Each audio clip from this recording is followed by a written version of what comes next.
हाँ जी बेटा, very good afternoon to all of you. आज बेटा हम डिस्कस करने जा रहे हैं क्लास 11 का चैप्टर 2 एटॉमिक स्ट्रक्चर के numerical which are based on Bohr model. अगर समय बचा तो हम बेटा एनसीईआरटी के डुअल नेचर ऑफ मैटर जो डी ब्रॉगली इक्वेशन है और हाइजेनबर्ग अनसर्टेनिटी प्रिंसिपल है उसके न्यूमेरिकल है वो भी डिस्कस करेंगे।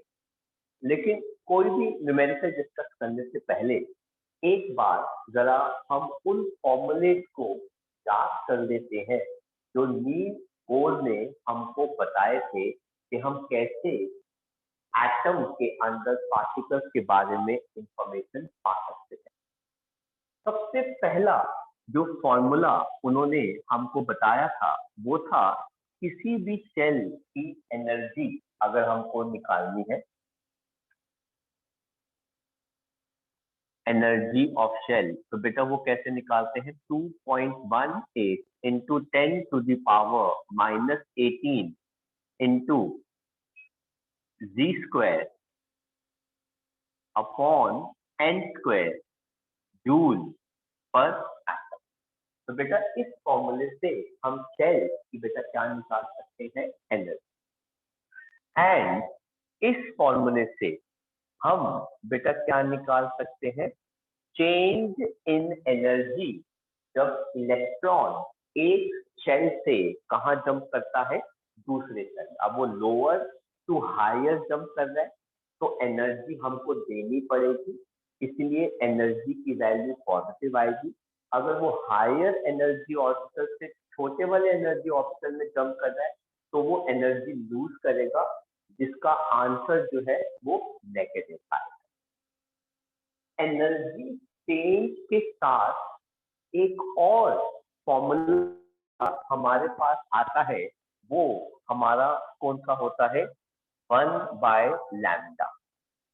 अगर आपको वेवलेंथ में चेंज निकालना हो, 1/λ को हम v बार भी लिखते हैं और इसका फॉर्मूला हमारे पास क्या होता है 109,677 into 1/n initial square minus 1/n final square into Z square per centimetre. तो अगर इलेक्ट्रॉन एक शेल से दूसरे शेल में जंप करता है तो उसकी एनर्जी में चेंज आता है, और एनर्जी में चेंज कितना आता है वो हम वेवलेंथ के साथ भी एसोसिएट कर सकते हैं। जो ये फॉर्मूला इस फॉर्मूले से ही डिराइव करके हमने निकाला था जब हमने हाइड्रोजन के स्पेक्ट्रम को क्या किया था, एक्सप्लेन किया था। देन हमारे पास एक और फॉर्मूला इसके अंदर आता है कि आपको शेल का अगर क्या निकालना हो रेडियस, तो बेटा वो कितना होता है 52.9 picometre into n square upon Z. यहाँ पे एन हमेशा शेल रिप्रेजेंट करता है और जी जो होता है वो होता है एलिमेंट का एटॉमिक नंबर, और ये रेडियस जो है वो पिकोमीटर में आता है। देन हमने एक और फॉर्मूला पढ़ा था, किसी भी शेल की आयोनाइजेशन एनर्जी अगर हमको निकालना, मतलब हमको कितनी एनर्जी देनी पड़ेगी एक एटम के इलेक्ट्रॉन को हमेशा के लिए उससे रिमूव करने के लिए, तो वो फॉर्मूला क्या होता है हमारे पास, energy of shell at infinity minus energy of that shell. उस शेल की एनर्जी कितनी है उस हिसाब से हम प्लेस करके वैल्यू जो है निकाल सकते हैं। देन हमारे पास एक फॉर्मूला और मॉडल से आया था एंगुलर मोमेंटम निकालने का, mass of electron, velocity of electron, radius of shell is equal to n into h upon 2π। तो ये हमारे 6 फॉर्मूले हैं जो नील बोर के मॉडल के साथ एसोसिएटेड है। जिन पे बेस्ड न्यूमेरिकल जो है वो हम आज करने वाले हैं। इसके अलावा हमारे पास डुअल नेचर ऑफ मैटर आता है, और dual nature of matter, dual nature of matter से एसोसिएटेड हमारे पास कौन सा फॉर्मूला है? एक है de Broglie equation, lambda is equal to H upon M V, और बेटा एक हमारे पास आता है हाइजेनबर्ग अनसर्टेनिटी प्रिंसिपल, जो कहता है uncertainty in position is greater than और equal to h upon 4 pi m delta v, mass of the particle and uncertainty in its velocity। तो कुल मिला के ये हमारे फॉर्मूले हैं जो हम आज यूज करने वाले हैं to do numerical based on Niels Bohr and dual nature of matter.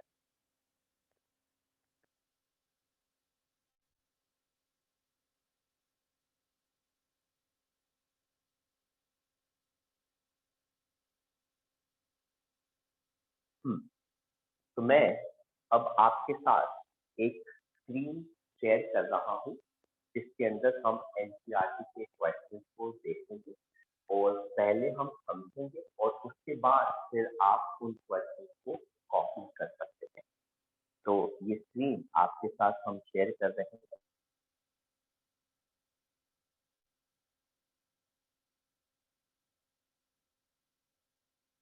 तो ये जो स्क्रीन आपके साथ हमने शेयर करी है, इसमें एक्सरसाइज के क्वेश्चन आंसर दे रखे हैं, और सबसे पहला क्वेश्चन जो हमने करना है वो है एनसीईआरटी का 13th क्वेश्चन। क्वेश्चन क्या कहता है? कहते हैं what is the wavelength of light emitted. तो बेटा हमको इस क्वेश्चन में वेवलेंथ ऑफ लाइट जो है एमिटेड निकालना है जब electron in an hydrogen atom, अगर बेटा हाइड्रोजन एटम है तो एटॉमिक नंबर कितना हो जाएगा? 1। तो जब इलेक्ट्रॉन एक हाइड्रोजन एटम का अंडरगोज ट्रांजिशन या jump from energy level 4 to energy level 2, तो बेटा इनिशियली इलेक्ट्रॉन किस शेल में है? 4, और जंप करके इलेक्ट्रॉन किस शेल में आ गया? सेकंड। इस जंप के साथ हमको बेटा क्या निकालना है? इलेक्ट्रॉन की वेवलेंथ में कितना चेंज आया। तो आप देख सकते हैं वेवलेंथ हमको निकालनी है, हाइड्रोजन एटम है, एटॉमिक नंबर कितना हो गया? उसके लिए 1। इलेक्ट्रॉन जंप कहाँ से कर रहा है? 4th शेल से जंप करके सेकंड में आ रहा है, मतलब हायर एनर्जी शेल से जंप करके लोअर एनर्जी शेल में आ रहा है। अगर हायर टू लोअर आएगा एनर्जी रिलीज करेगा, आंसर नेगेटिव में आएगा, तो वेवलेंथ भी रिलीज होगी, वो भी नेगेटिव में आएगी। लुकिंग एट द डेटा जो मुझे दे रखा है और फॉर्मूले जो मुझे दे रखी है, उसको अगर हम कंपेयर करें तो हमको इसमें कौन सा फॉर्मूला लगाना पड़ेगा? That is formula number 3। तो आप देख सकते हैं बेटा हमारा फॉर्मूला क्या हो जाएगा? 1/लैम्डा। तो फॉर्मूला हमारा क्या हो गया? 1/लैम्डा which is equal to 109677 n initial square minus n final square into Z square per centimetre. अब हमारे पास 109677 इनिशियली इलेक्ट्रॉन 4th शेल में है, जंप करके कहाँ चला गया? सेकंड शेल में। जी की वैल्यू 1 आ गई, पर सेंटीमीटर लैम्डा आ जाएगा। 1/लैम्डा इज इक्वल टू 109677। 4 का स्क्वायर कितना हो गया? 16। 2 का स्क्वायर कितना हो जाएगा? 4, ये आ गया पर सेंटीमीटर। तो 1/लैम्डा इज इक्वल टू 109677, एलसीएम आ गया 16, ये आ गया पर सेंटीमीटर। तो 1/लैम्डा which is equal to 109677 into -3/16 per centimetre. तो बेटा लैम्डा कितना आ जाएगा, 16/109677 इंटू 3, और ये आंसर आ जाएगा बेटा नेगेटिव में सेंटीमीटर। बाद में हम इसको सॉल्व करके मीटर्स में या सेंटीमीटर में कन्वर्ट कर सकते हैं। ये हमारी चॉइस है, ये हमारी ऑप्शन है कि हमने उसको किसमें कन्वर्ट करना है। वैसे तो बेटर यही रहेगा कि हम आंसर को मीटर में सॉल्व करें। बाकी कुछ बुक्स में आंसर नैनोमीटर में या पिकोमीटर में आ जाता है, डिपेंडिंग अपॉन 10 की पावर जो है वो कितनी है। तो ये हमारा पहला क्वेश्चन हो गया एनसीईआरटी का बोर मॉडल से रिलेटेड, नंबर 30।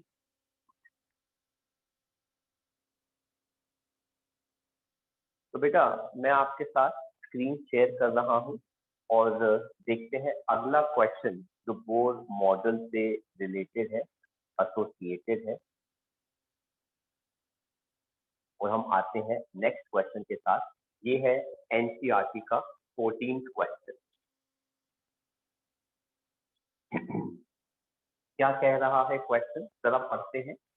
कहते हैं how much energy is required to ionize hydrogen atom. मतलब आपको आयोनाइज करना है हाइड्रोजन एटम को, लेकिन इलेक्ट्रॉन किस शेल के अंदर है, 5th शेल के अंदर है। फिर वो कहते हैं compare the answer with ionization energy hydrogen atom की, अगर हम उसको फर्स्ट शेल से क्या करते हैं, रिमूव करते हैं। तो उन्होंने कहा है कि एक बार हाइड्रोजन को 5th शेल से इलेक्ट्रॉन को आयोनाइज कीजिए, एक बार इलेक्ट्रॉन को फर्स्ट शेल से आयोनाइज कीजिए, और देखिए दोनों की एनर्जी में डिफरेंस क्या है। हम बात कर रहे हैं इलेक्ट्रॉन को आयोनाइज करने की। तो बेटा ये हो गया 14th क्वेश्चन, और आयोनाइजेशन एनर्जी के लिए बेटा ये फॉर्मूला लगता है। तो फॉर्मूला क्या हो गया, आयोनाइजेशन एनर्जी किसी भी शेल की बेटा कैसे निकलती है, एनर्जी इंफिनिटी माइनस एनर्जी उस शेल की जिस शेल की आप बात करते हैं। मुझे पहले आयोनाइजेशन एनर्जी 5th शेल की निकालनी है। तो बेटा आयोनाइजेशन एनर्जी 5th शेल की बेटा क्या आ जाएगा, एनर्जी इंफिनिटी की माइनस एनर्जी 5th शेल। अब जरा ध्यान से देखना, हमने पढ़ा था नील बोर में कि जो शेल सबसे दूर इंफिनिटी पे होता है उसकी एनर्जी सबसे ज्यादा होती है, मैक्सिमम, और वो वैल्यू बेटा कितनी आती है, 0। माइनस 5th शेल की एनर्जी निकालनी है, तो हमारा फॉर्मूला क्या लगेगा, -2.18 into 10⁻⁻18 into d² hydrogen atom है अपॉन 5th का स्क्वायर। तो बेटा अगर आप ये प्लेस कर देंगे, नेगेटिव नेगेटिव पॉजिटिव बन जाएगा, 2.18 इंटू 10⁻⁻18 इंटू 1² डिवाइडेड बाय कितना आ गया, 25। 1 का स्क्वायर कुछ फर्क नहीं पड़ता, तो 2.18 इंटू 10⁻⁻18 डिवाइडेड बाय 25, ये वैल्यू आ जाएगी यूनिट जूल पर मोल में। और ये जो आपने निकाला है वो है 5th शेल से आयोनाइज करने के लिए। तो बेटा आप इसको सॉल्व कर देंगे तो आपके पास ये 5th शेल की आयोनाइजेशन एनर्जी जो है वो आ जाएगी यहाँ पे जूल पर एटम में। ऐसे ही उन्होंने बोला है फर्स्ट शेल से हमें आयोनाइज करके बताइए और दोनों की वैल्यू को कंपेयर कीजिए। चलिए हम देखते हैं आयोनाइजेशन एनर्जी फर्स्ट शेल की, infinity minus energy of first shell, ये आ गया 0 माइनस 2.18 इंटू 10⁻⁻18 अपॉन 1² इंटू 1²। तो ये वैल्यू कितनी आ गई, 2.18 इंटू 10⁻⁻18 जूल पर एटम। ये आ गई फर्स्ट शेल से इलेक्ट्रॉन रिमूव करने की एनर्जी, ये आएगी फिफ्थ शेल से इलेक्ट्रॉन रिमूव करने की एनर्जी। एक बात बताइए, अगर न्यूक्लियस हमारे पास यहाँ है, ये देखिए बेटा, ये हमारे पास न्यूक्लियस है, ये हो गया first, second, third, fourth, fifth shell. तो बताइए किस शेल से इलेक्ट्रॉन निकालना आसान होगा, किस केस में आपकी एनर्जी कम लगेगी, इलेक्ट्रॉन पहले शेल से निकालना और इलेक्ट्रॉन फिफ्थ शेल से निकालना? Fifth shell. Very good. क्यों? क्योंकि फोर्स ऑफ अट्रैक्शन यहाँ पर क्या है, ज्यादा, इसलिए यहाँ से इलेक्ट्रॉन निकालना क्या हो जाएगा, मुश्किल। अंदर के शेल से इलेक्ट्रॉन निकालना मुश्किल होता है, इसीलिए हम इलेक्ट्रॉन हमेशा लास्ट शेल, आउटर शेल, बाहर का शेल या फिर बैलेंस शेल से निकालते हैं। इन दोनों को अगर हम कंपेयर करेंगे तो बेटा कंपैरिजन हमें ये बताएगा कि आयनाइजेशन एनर्जी फर्स्ट शेल की काफी ज्यादा है as compare to ionization energy fifth shell. तो आप ये वैल्यूज को सॉल्व करेंगे, फिर हम इनको कंपेयर करके आपको एक्चुअल वैल्यूज के हिसाब से बता देंगे। तो ये था हमारा एनसीईआरटी का क्वेश्चन नंबर 14। नेक्स्ट क्वेश्चन देखते हैं हमारा एनसीईआरटी का जो इससे एसोसिएटेड है।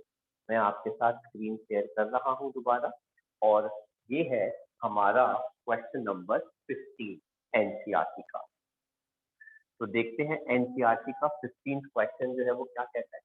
कहते हैं what is the maximum number of emission line when excited electron hydrogen atom का in the sixth shell drops to ground state। तो समझते हैं क्वेश्चन क्या कहता है बेटा। क्वेश्चन कह रहा है कि इलेक्ट्रॉन सिक्स्थ शेल में तो कितनी अलग अलग स्पेक्ट्रल लाइन वो एमिट करेगा अगर वो वापस ग्राउंड स्टेट मतलब फर्स्ट शेल में आता है। तो इसको आप कैसे कर सकते हैं, एक सिंपल टर्म में। वो कह रहे हैं इलेक्ट्रॉन सिक्स्थ शेल में, तो हो सकता है वो सिक्स्थ शेल से फिफ्थ शेल में जंप कर जाए, ये हो जाएगी एक स्पेक्ट्रल लाइन। वो सिक्स्थ शेल से फोर्थ शेल में भी आ सकता है, सिक्स्थ शेल से थर्ड में भी आ सकता है, सिक्स्थ शेल से सेकंड में भी आ सकता है, और सिक्स्थ शेल से फर्स्ट में भी आ सकता है। तो 1 2 3 4 5 अलग अलग जंप, 5 अलग अलग ट्रांजिशन, 5 अलग अलग स्पेक्ट्रल लाइन तो हमारे पास यहीं पे आ गया। लेट सपोज अगर वो फिफ्थ शेल में आ गया, अब वो फिफ्थ से फोर्थ में वापस आ सकता है, फिफ्थ शेल से वो थर्ड में भी जंप कर सकता है, फिफ्थ शेल से वो सेकंड में भी आ सकता है, और फिफ्थ शेल से वो फर्स्ट में भी आ सकता है। तो अगर वो फिफ्थ शेल में आता है तो 4 अलग अलग जंपिंग, 4 अलग अलग ट्रांजिशन, 4 अलग अलग स्पेक्ट्रल लाइन हमारे पास और आ गई। अगर वो फोर्थ में है तो फोर्थ से 3 में आ सकता है, फोर्थ से 2 में आ सकता है, और फोर्थ से बेटा कहाँ पे आ सकता है, फर्स्ट में। सिमिलरली अगर वो 3 में है तो 3 से 2 में आ सकता है, और 3 से वो सीधा फर्स्ट में भी आ सकता है। एंड अगर वो सेकंड शेल में है तो बेटा वो सेकंड शेल से फर्स्ट में आ सकता है। नंबर ऑफ स्पेक्ट्रल लाइन कितनी हो गई, 1 2 3 4 5 6 7 8 9 10 11 12 13 14 and 15। तो नंबर ऑफ स्पेक्ट्रल लाइन बेटा हमारे पास कितनी आ गई, 50। तो 15 अलग अलग ऑप्शन है हमारे पास स्पेक्ट्रल लाइन आने की। अगर आप ऐसे नहीं करना चाहते तो हमारे पास इसके लिए फॉर्मूला भी होता है। कैसे? इसको हम लिखते हैं और नंबर ऑफ स्पेक्ट्रल लाइन निकालने का, n into n-1 divided by 2। तो वो कौन से शेल में है बेटा, सिक्स्थ शेल में है, 6 - 1 divided by 2, 6 into 5 divided by 2, 30 divide by 2 बेटा कितना आ जाएगा, 15 आ जाएगा। तो 15 अलग अलग स्पेक्ट्रल लाइन हमारे पास आ सकती है, वो डिपेंड, ये ऑप्शन है, हो सकता है कि वो सिर्फ एक ही दे, 6 शेल से सीधा फर्स्ट शेल में आ जाए, पर अलग अलग ऑप्शन क्या क्या है हमारे पास, हमने वो सारी ऑप्शन जो है वो यहाँ पर देखी है, ऑब्जर्व करी। मैं आपके साथ स्क्रीन शेयर कर रहा हूँ और नेक्स्ट क्वेश्चन, जो हमारा क्वेश्चन नंबर है कितना, 60।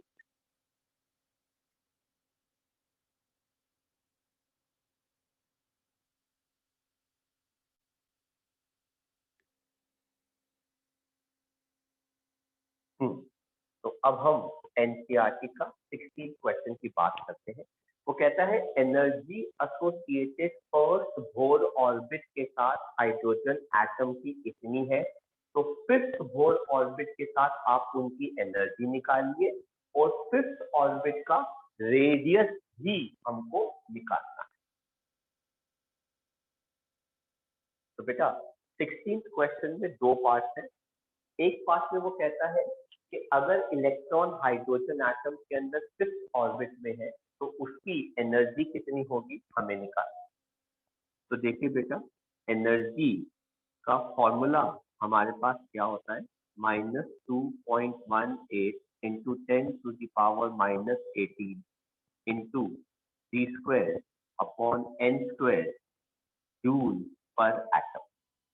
तो फिफ्थ शेल की अगर हमको एनर्जी निकालनी है हाइड्रोजन एटम के लिए, तो -2.18 इंटू 10⁻⁻18 1² क्योंकि हाइड्रोजन एटम है, डिवाइडेड बाय 5 का स्क्वायर, यूनिट क्या हो गया, जूल पर एटम।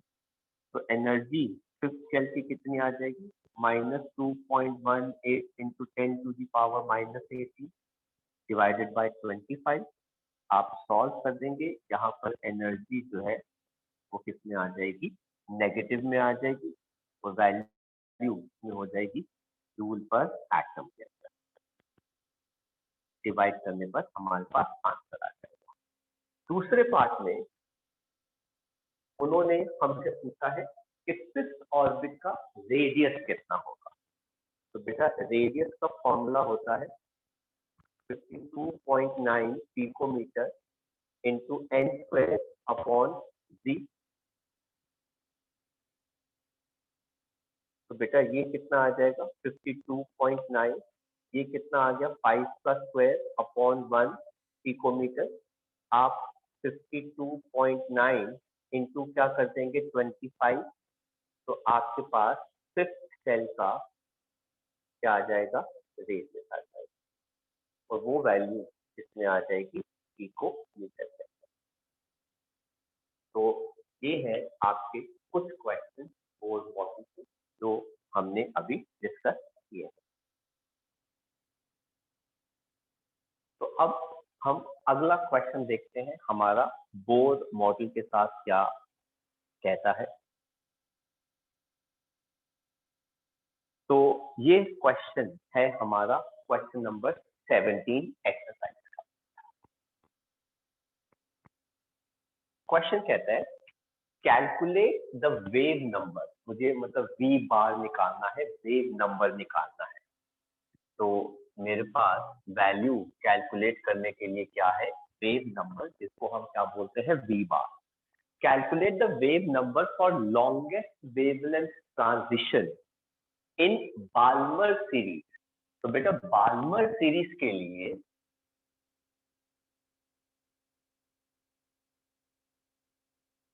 और बाल्मर सीरीज n1 की वैल्यू जो है बेटा वो कितनी होती है, 2। तो इलेक्ट्रॉन जो है वो सेकंड शेल में है, तो वो कहते हैं कि calculate the longest wavelength for electron for Balmer series. अब बेटा बाल्मर सीरीज में अगर इलेक्ट्रॉन है तो इसका मतलब इलेक्ट्रॉन सेकंड शेल में है, और लॉन्गेस्ट वेवलेंथ निकालनी है, तो वो पूछ रहे हैं कि वो कहाँ पे जंप करेगा। तो बेटा याद रखना, for longest wavelength energy should be minimum. Sir क्यों, क्योंकि बेटा एनर्जी और वेवलेंथ जो है वो एक दूसरे के बेटा क्या होती है, इनवर्सली प्रोपोर्शनल। तो अगर वो लॉन्गेस्ट वेवलेंथ की बात कर रहा है तो वो कम से कम एनर्जी की बात करेगा। इलेक्ट्रॉन किस शेल में है, सेकंड शेल में। सेकंड शेल में उसको आगे किस शेल में जाना चाहिए ताकि उसकी एनर्जी कम से कम लगे। ध्यान से मेरी बात सुनना बेटा, इधर ये रहा न्यूक्लियस, ये रहा पहला शेल, ये रहा दूसरा शेल, ये रहा थर्ड, ये रहा फोर्थ, एंड करते करते करते करते बेटा ये रहा शेल जो कहाँ पे है, इंफिनिटी पे है। ये है first shell, second shell, third shell, fourth shell, और कहाँ चला गया वो, इंफिनिटी पे। इलेक्ट्रॉन सेकंड शेल में है। अब सेकंड शेल से वो कहाँ पे जंप करे ताकि एनर्जी कम लगे, या फिर वेवलेंथ सबसे बड़ी आए, क्योंकि बेटा एनर्जी एंड वेवलेंथ बेटा दे आर इनवर्सली प्रोपोर्शनल। जब वेवलेंथ लॉन्गेस्ट होगी एनर्जी सबसे कम लगनी चाहिए। तो एक बात बताओ, इलेक्ट्रॉन को कहाँ जंप करना चाहिए, इलेक्ट्रॉन को सेकंड शेल से थर्ड शेल में जंप करना चाहिए कि इलेक्ट्रॉन को सेकंड शेल में इंफिनिटी से जंप करना चाहिए। दोनों केसेस में सबसे कम एनर्जी किस केस में लगेगी, थर्ड, सेकंड से थर्ड में। वेरी गुड, सेकंड शेल से कहाँ पे, थर्ड शेल में बेटा। तो हमारे लिए फाइनल वैल्यू जो है बेटा वो कितनी हो जाएगी, 3। तो अब बेटा मैं फॉर्मूला लगाता हूँ, V bar is equal to 109677। Sir आपने 1 बाय लैम्डा क्यों नहीं लिखा, बेटा उन्होंने पूछा ही नहीं तो हमने लिखा ही नहीं, है ना। उन्होंने वेव नंबर पूछा है तो हमने वो लिख दिया। तो 109677 into n initial square minus n final square into z square, और बेटा ये आ गया पर centimetre. 109677 into 1/2 square minus 1/3 square into 1 square per centimeter। 109677 49 पर सेंटीमीटर। तो बेटा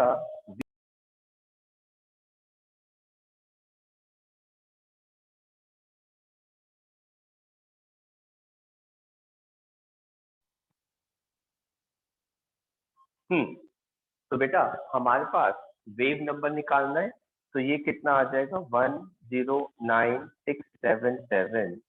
तो एलसीएम बेटा कितना हो जाएगा, 36, ये आ जाएगा 9, ये आ जाएगा बेटा 4 पर सेंटीमीटर, और वेव नंबर कितना आ जाएगा, 109677 इंटू 5/36 पर सेंटीमीटर। आप कैलकुलेट कर लोगे, ये आंसर हमारा फाइनल इसमें आ जाएगा पर सेंटीमीटर में। आप इसी में ही आंसर जो है अपना छोड़ सकते हैं, लीव कर सकते हैं। तो पर सेंटीमीटर, कोई गलत इसको नहीं करेगा। ज्यादा से हुआ तो आप इसको मीटर में कर देना, बट आई वुड सजेस्ट इसको आप पर सेंटीमीटर में ही रहने दीजिएगा। तो आपके साथ हम अगेन स्क्रीन शेयर कर रहे हैं और नेक्स्ट क्वेश्चन देखते हैं कौन सा हम कर रहे हैं। ये है हमारा क्वेश्चन नंबर 18। क्या कहता है देखते हैं। कहते हैं what is the energy joules के अंदर required to shift electron hydrogen atom का from first orbit to fifth orbit. मतलब फर्स्ट शेल से इलेक्ट्रॉन को फिफ्थ शेल में ले जाना है, उसमें एनर्जी हमें जूल्स में निकालनी है, और उसी एनर्जी की हमको वेवलेंथ भी निकालनी है जब वो वापस आएगा। एंड बाद में वो कहते हैं ग्राउंड स्टेट इलेक्ट्रॉन की energy -2.18 into 10 to the power minus क्या दे रखी है, 11 अर्ब्स दे रखी है। अब मैं आपको जरा इसके बारे में भी बता देता हूं। यहाँ पर आपने एक नई चीज देखी है बेटा, दैट इज एनर्जी का यूनिट जूल में पूछा गया है। तो उन्होंने पूछा है एनर्जी चेंज हमको निकालना है जब इलेक्ट्रॉन फर्स्ट शेल से फिफ्थ शेल जाता है। तो बेटा एनर्जी चेंज कैसे निकालते हैं? Final minus initial. इसका मतलब क्या हो गया बेटा? एनर्जी फिफ्थ शेल की माइनस एनर्जी फर्स्ट शेल की, और ये एनर्जी जो है वो जूल्स में आनी चाहिए। तो बेटा minus 2.18 into 10⁻⁻18 into Z square upon n final square minus ये कितना आ गया? Minus 2.18 into 10⁻⁻18 into Z square upon n initial square. Energy change बेटा कैसे आ जाएगा? ये नेगेटिव रहेगा, ये नेगेटिव नेगेटिव क्या हो गया बेटा? Positive. Minus 2.18 into 10⁻⁻18 into 1 square upon 5 square plus 2.18 into 10⁻⁻18 into 1 square upon 1 square joule per atom के अंदर। अब देखिए ध्यान से बच्चों, मैं इसको यहाँ शिफ्ट कर रहा हूँ, वो पॉजिटिव है, इसको यहाँ लेके जा रहा हूँ, ठीक है, एंड कॉमन क्या हो जाएगा? 2.18। तो एनर्जी चेंज कितना आ जाएगा? 2.18 इंटू 10⁻⁻18 और ये हमारे पास कितना आ जाएगा? 1/25 जूल पर एटम। तो एनर्जी चेंज कितना आ गया? 2.18 इंटू 10⁻⁻18। हमारा एलसीएम कितना आ गया? 25। तो 25 माइनस 1 जूल पर एटम। तो एनर्जी चेंज कितना आ गया? 2.18 into 10⁻⁻18 into 24 divided by 25 joule per atom. और ये आ गया हमारा फाइनल एनर्जी किसके अंदर? जूल के अंदर। तो this is the energy change किसके अंदर आएगा? ये जूल के अंदर आ जाएगा। इसी क्वेश्चन में उन्होंने ये भी पूछा है कि अगर ये एनर्जी चेंज इतना आता है तो इसके अंदर लैम्डा वेवलेंथ जो है वो वैल्यू कितनी आएगी? अब जरा देखो बेटा,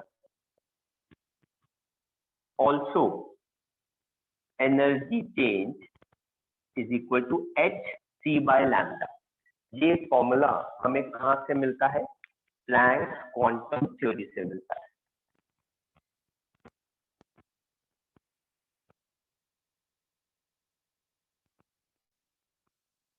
बेटा इससे अगर मुझे लैम्डा निकालना है तो लैम्डा आ जाएगा hc upon delta e। h Planck constant 6.62 into 10⁻⁻34। c light की स्पीड 3 इंटू 10⁸ और बेटा डेल्टा ई की वैल्यू यहाँ से आप सॉल्व करके इधर प्लेस कर दोगे।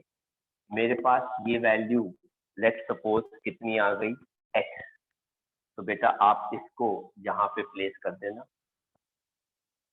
और जब आप इस पूरे को सॉल्व करेंगे आपके पास वेवलेंथ इसमें आ जाएगी बेटा मीटर में आ जाएगी। नाउ उन्होंने क्वेश्चन में एक चीज बोली है कि पहले उन्होंने कहा एनर्जी किसमें निकालिए? जूल्स में। तो ये है हमारा आंसर, एनर्जी इन जूल। और क्वेश्चन के एंड में एनर्जी का एक और यूनिट दे रखा है अर्थ। तो बेटा उसका कन्वर्जन जरा मैं आपको बता दूं। 1 erg is equal to 10⁻⁻7 joule. तो 1 अर्थ की जो वैल्यू है वो 10⁻⁻7 जूल के बराबर होती है। अगर इसी को हमको अर्थ में निकालना है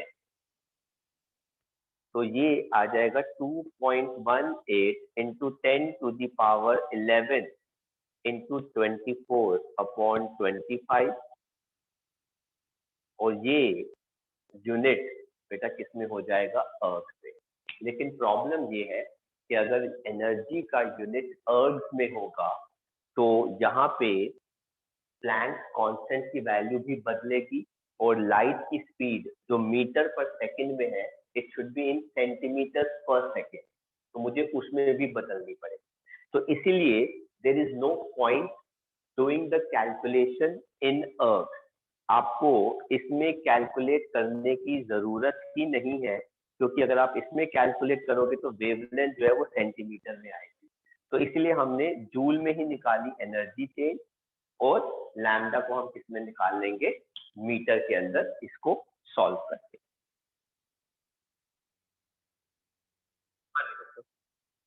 तो नेक्स्ट क्वेश्चन हम शुरू करते हैं, ठीक है।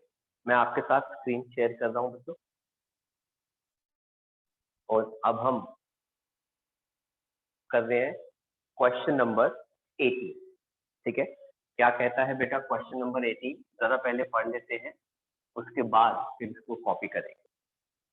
कहते हैं what is the question number 19, sorry 18 we have done. Question number 19 कहते हैं the electron energy hydrogen atom के अंदर गिवन इन द फॉर्मूला। तो बेटा हम सब जानते हैं इलेक्ट्रॉन की एनर्जी जो फॉर्मूले में दे रखी होती है बेटा, वो क्या है, ठीक है। कहते हैं calculate the energy required to remove electron completely second shell से। तो सेकंड शेल से इलेक्ट्रॉन रिमूव करने के लिए बेटा कितनी एनर्जी लगेगी, पहली चीज, और उसी एनर्जी से एसोसिएट लॉन्गेस्ट वेवलेंथ क्या होगी, हमको वो सेंटीमीटर में निकालनी है। तो देखते हैं बेटा, डायरेक्ट फॉर्मूला एप्लीकेशन है, कोई भी चीज नई नहीं है इसके अंदर। ये देखिए बेटा, हमको निकालना है आयोनाइजेशन एनर्जी बेटा सेकंड शेल के लिए। तो कैसे निकालते हैं, एनर्जी इंफिनिटी माइनस एनर्जी बेटा सेकंड शेल की। तो ये कितना आ गया बेटा, 0 माइनस माइनस कितना आ गया बेटा, 2.18 into 10⁻−18 into Z square upon n square, ये आ जाएगा जूल पर एटम के अंदर। एनर्जी सेकंड शेल की बेटा कितना आ जाएगा, 2.18 into 10⁻−18 divided by 2 square into 1 square joule per atom. Second shell से बेटा वैल्यू कितनी आ जाएगी, 2.18 into 10⁻−18 upon 4 into joule per atom. और इसको अगर हम सॉल्व करेंगे 545 into 10⁻−18 into joule per atom, और ये आ जाएगा बेटा 5.45 इंटू 10⁻−19 जूल पर एटम। तो ये आ गई हमारे पास आयनाइजेशन एंथैल्पी सेकंड शेल की। इसी क्वेश्चन में उन्होंने हमसे ये भी पूछा है कि इसी एनर्जी से एसोसिएटेड वेवलेंथ कितनी होगी। तो बेटा अब हमारे पास फॉर्मूला क्या आ जाएगा, energy is equal to H C by lambda. तो बेटा लैम्डा कितना हो जाएगा, H C by I E, 6.62 into 10⁻−34 into 3 into 10⁸ divided by energy की वैल्यू कितनी है, 5.45 इंटू 10⁻−19। आप सॉल्व कर देंगे, आंसर किसमें आ जाएगा, मीटर में। And if they are asking in centimetre, तो बेटा आप इस वैल्यू को 100 से मल्टीप्लाई कर देंगे तो आंसर सेंटीमीटर में आ जाएगा। उन्होंने आंसर हमसे किस में पूछा है, सेंटीमीटर में। तो सेंटीमीटर में हमारे पास इसकी ये वाली वैल्यू आ जाएगी। तो ये हो गया हमारा क्वेश्चन नंबर 19। मैं आपके साथ स्क्रीन शेयर कर रहा हूँ एंड हम देखते हैं अगला क्वेश्चन बोर मॉडल पे। तो वो क्वेश्चन अगर हम स्क्रॉल करके देखें हमारा नेक्स्ट पेज पर आता है and that question number is 32। क्या कहता है क्वेश्चन? ये दोनों का मिक्सचर है, नील बोर का और डी ब्रॉगली का। क्वेश्चन कहता है show that circumference nil Bohr के ऑर्बिट का हाइड्रोजन एटम का is integral multiple. Integral multiple means 1 time 2 time 3 time 4 time of de Broglie wavelength. Now question देखिए बेटा,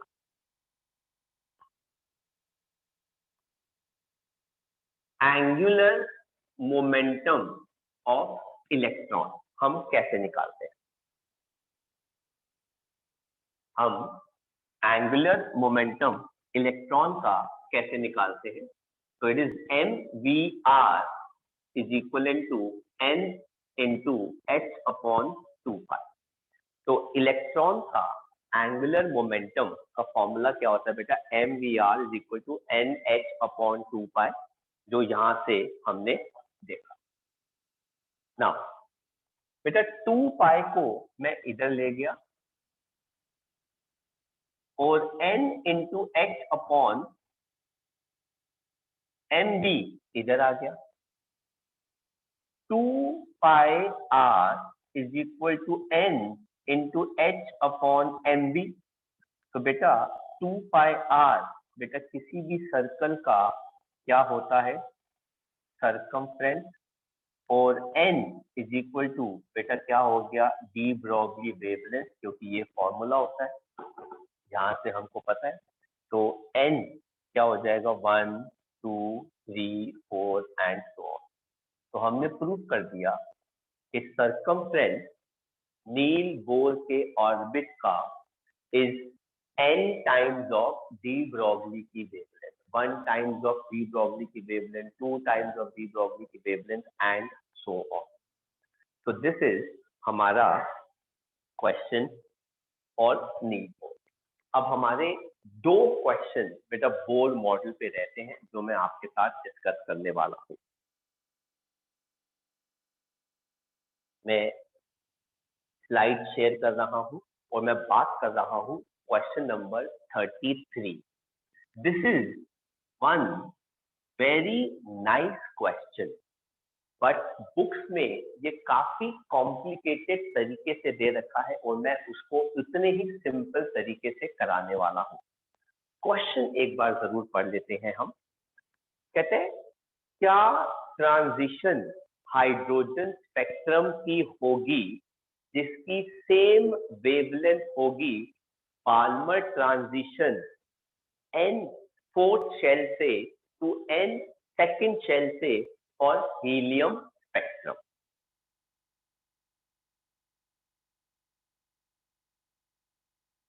क्वेश्चन क्या कहता है? अगर हीलियम आयन के अंदर इलेक्ट्रॉन फोर्थ शेल से सेकंड शेल में जंप करता है तो हाइड्रोजन एटम के अंदर इलेक्ट्रॉन सेकंड शेल से कहां जाएगा? अब जरा ध्यान से देखिएगा, क्वेश्चन में उन्होंने एक चीज दे रखी है बेटा कि वेवलेंथ हाइड्रोजन की सेम है as compare to wavelength helium ion की। जितनी जंप बेटा हाइड्रोजन आयन एटम की वेवलेंथ होगी उतनी ही जंप जब इलेक्ट्रॉन फोर्थ शेल से सेकंड शेल में हीलियम में आएगा उसकी भी वेवलेंथ क्या होगी? सेम होगी। मतलब दोनों की वेवलेंथ सेम है। लेकिन बेटा फॉर्मूला हमारा ये है,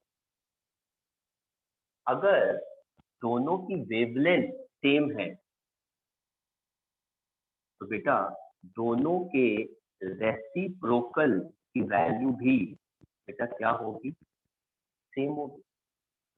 क्योंकि 1/λ का ही तो फॉर्मूला मेरे पास है।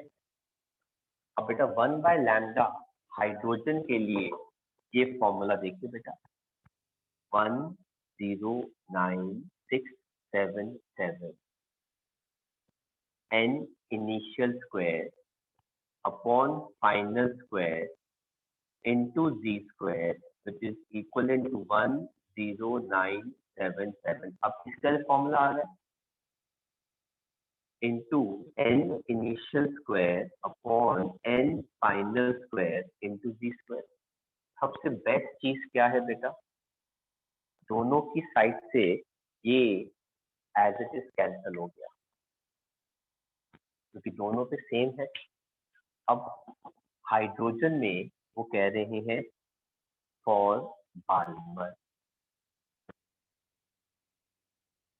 अगर बाल्मर शब्द का इस्तेमाल किया है उन्होंने तो बेटा ये कितना आ जाएगा 2 स्क्वायर, ये फाइनल स्क्वायर मुझे निकालना है।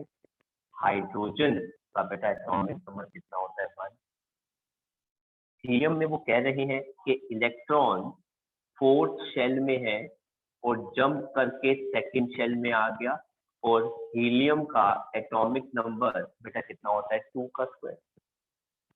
ये कितना आ जाएगा 1/4 माइनस n फाइनल स्क्वायर, ये कितना आ जाएगा बेटा 1/16 माइनस 1/4 इंटू 4।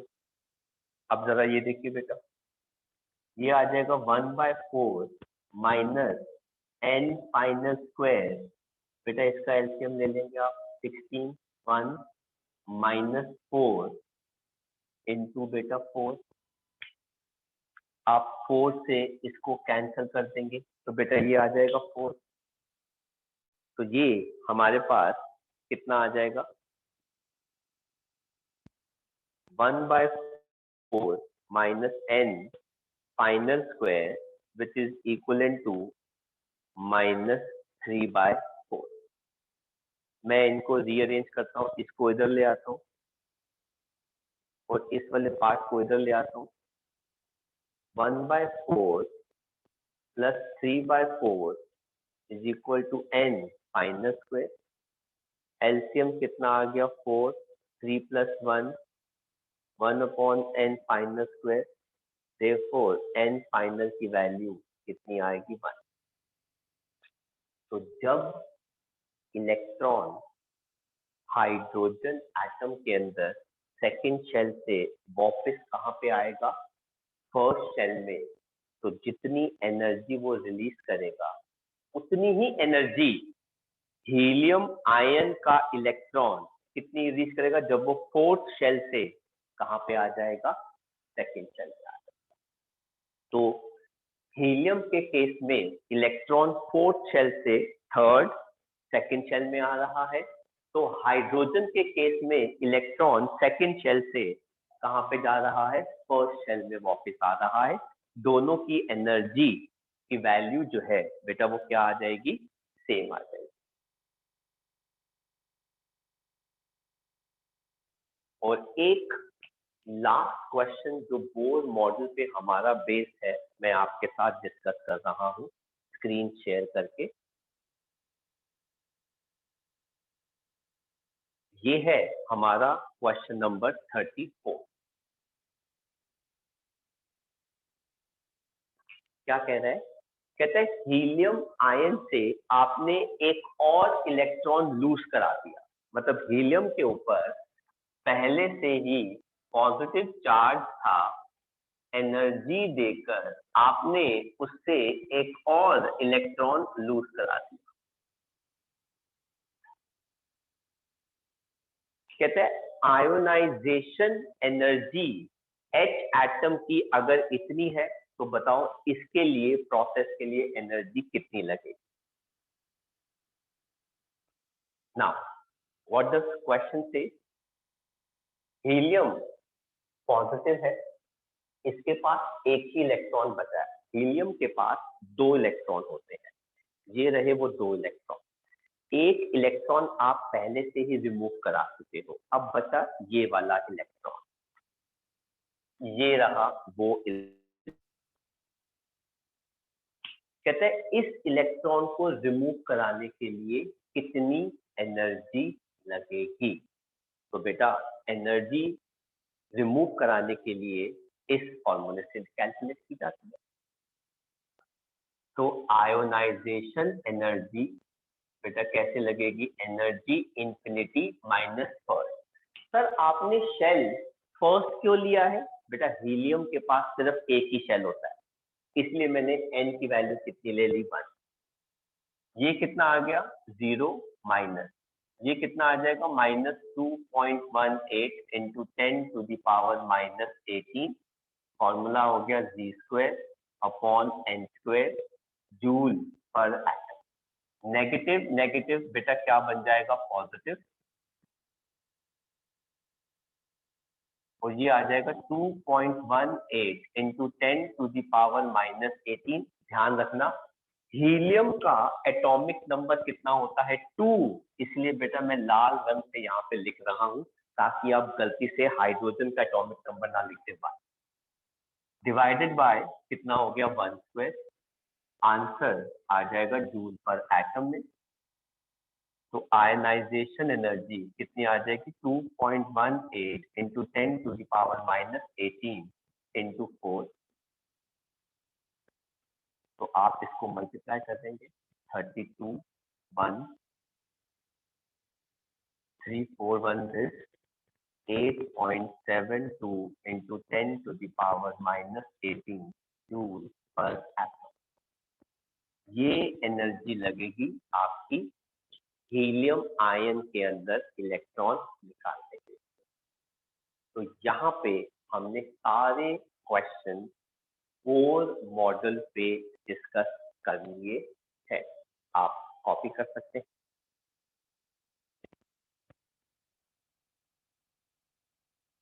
तो अब हम बेटा डी ब्रॉगली इक्वेशन पे बेस्ड कुछ क्वेश्चन आंसर करने जाते हैं, या फिर डुअल नेचर ऑफ मैटर पे बेस्ड कुछ क्वेश्चन आंसर जो है एनसीईआरटी के करने जा रहे हैं।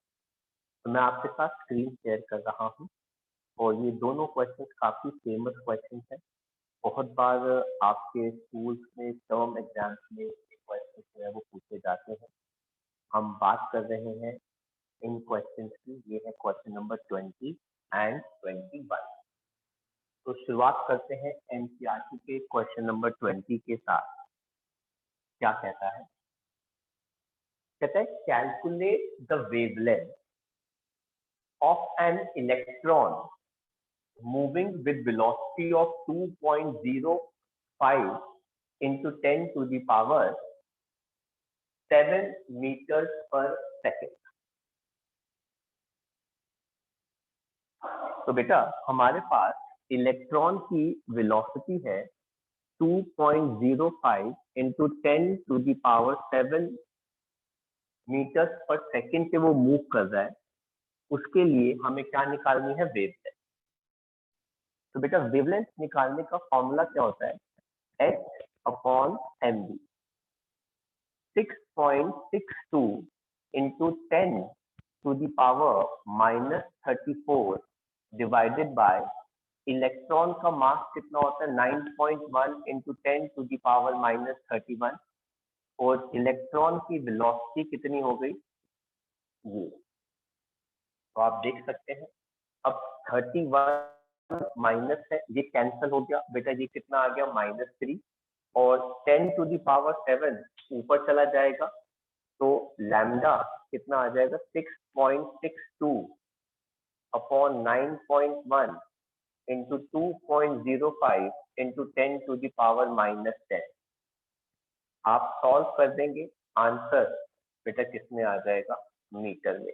10⁻⁻8 या -7 या मेरे हिसाब से यस -8 के आसपास जो है उसमें आंसर जो है आ जाएगा वेवलेंथ। ये है क्वेश्चन नंबर 20। मैं स्क्रीन शेयर कर रहा हूँ और हम देखते हैं क्वेश्चन नंबर 21। ये भी काफी अच्छा क्वेश्चन है। कहते हैं इलेक्ट्रॉन का मास इतना है, हम सबको पता है। कहते हैं अगर काइनेटिक एनर्जी इलेक्ट्रॉन की 3 into 10⁻⁻25 जूल है तो उसकी वेवलेंथ निकाल।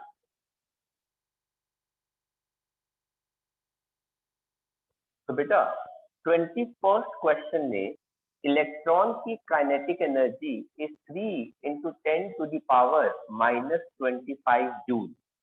हमको वेवलेंथ निकालनी है। तो सबसे पहले तो काइनेटिक एनर्जी का फॉर्मूला क्या होता है, हाफ mv²। तो वेलोसिटी का फॉर्मूला क्या हो जाएगा, 2 times kinetic energy upon electron का मास। तो 2 × 3 × 10⁻⁻25 डिवाइडेड बाय इलेक्ट्रॉन का मास 9.1 × 10⁻31। अब आप देख लीजिए, ये आ गया 6/9.1 और -31 अगर ऊपर चला जाएगा तो बेटा ये वैल्यू आ जाएगी 10⁻⁻6 √। आप इसको पूरा का पूरा सॉल्व करेंगे तो ये 812 मीटर पर सेकंड के आ जाएगी। इसकी वैल्यू मुझे याद थी तो मैंने बेटा यहाँ पे एनसीईआरटी का क्वेश्चन है, वैल्यू फिक्स हो जाती है तो multiple times we do in a year तो बेटा हमें याद हो जाती है। अब बेटा नेक्स्ट पार्ट कहता है आपको वेवलेंथ निकालनी है। वेवलेंथ क्या हो जाएगा बेटा, h/mv। तो बेटा 6.62 × 10⁻⁻34 इलेक्ट्रॉन का मास 9.1 × 10⁻⁻31 × 812। आप सॉल्व कर देंगे, आपके पास वेवलेंथ आ जाएगी इसके अंदर मीटर्स में, ये भी 10 की पावर की रेंज में आ जाएगी। आप उसको सिंपल मीटर में ही रहने दीजिएगा, आपको ज्यादा उसको कॉम्प्लिकेट करने की जरूरत नहीं है। मेरे हिसाब से ये वैल्यू 8.79 या 8.7 करके × 10⁻⁻ कुछ आएगी। तो आपको वो आप कैलकुलेट करके आप कंपेयर कर सकते हैं। तो ये 2 क्वेश्चंस बेटा काफी फेमस थे। इसके अलावा बेटा और भी क्वेश्चंस हैं, हालांकि वो स्कूल में कम पूछे जाते हैं पर फिर भी बेटा हम उनको कर रहे हैं। ये है वो क्वेश्चन जो एनसीईआरटी के आखिरी में है।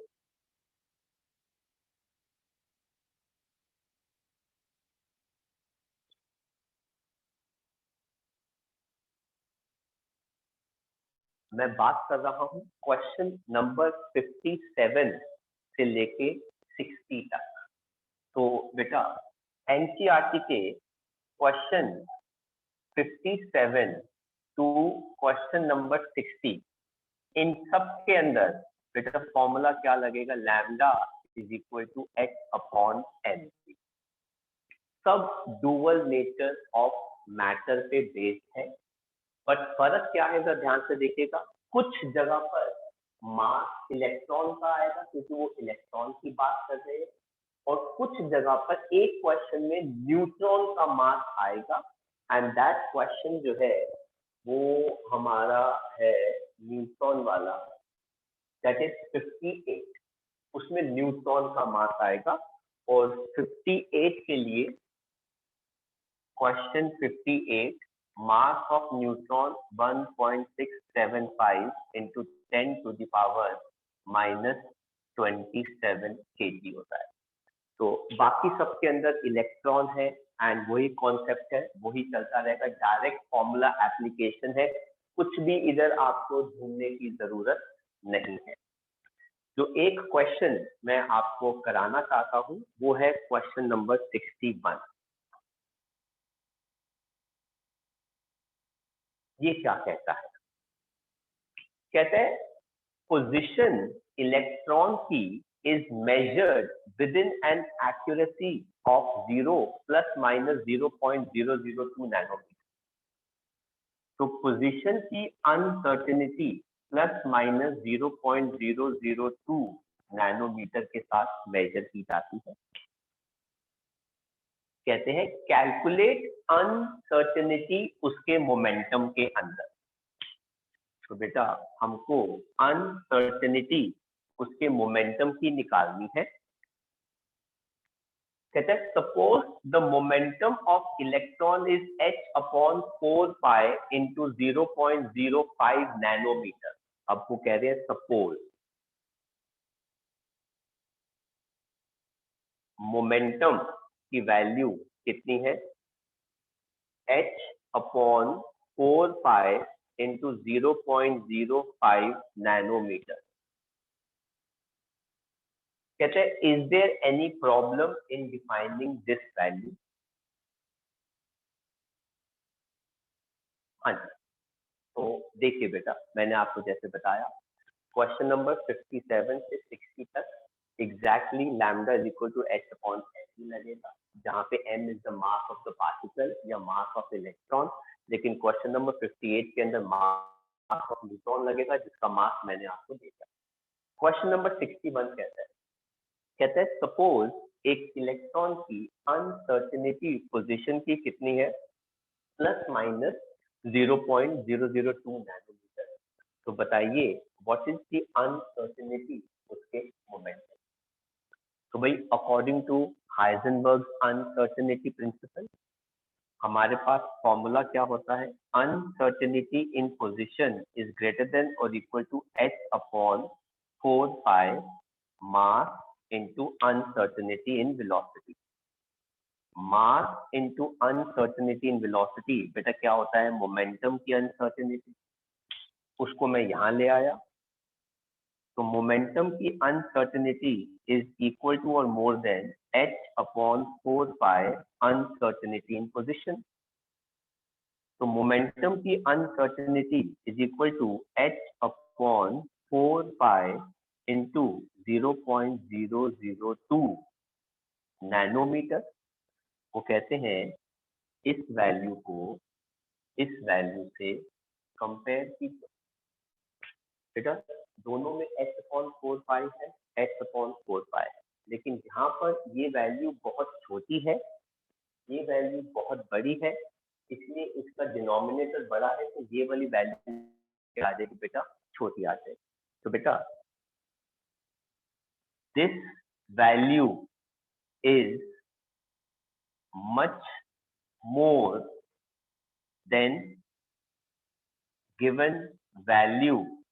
गिवन वैल्यू बेटा कौन सी है, ये वाली, hence it cannot be defined।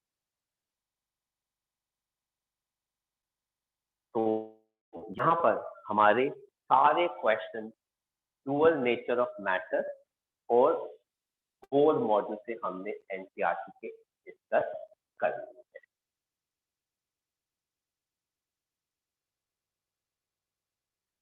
तो आई होप बच्चों आपको हमारा ये लेक्चर बेस्ड ऑन न्यूमेरिकल अच्छा लगा। अगर अच्छा लगा तो बेटा इसको लाइक करना मत भूलिएगा, एंड आप हमारे चैनल को जरूर सब्सक्राइब कीजिए ताकि आपको रेगुलर अपडेट बाकी चैप्टर के भी मिलते रहें। You can share these lectures की recording with your friends as well, ताकि वो भी इन लेक्चर्स का बेनिफिट उठा सकें। मिलते हैं बहुत जल्दी अगले लेक्चर के साथ। Till then take care, bye bye and study hard.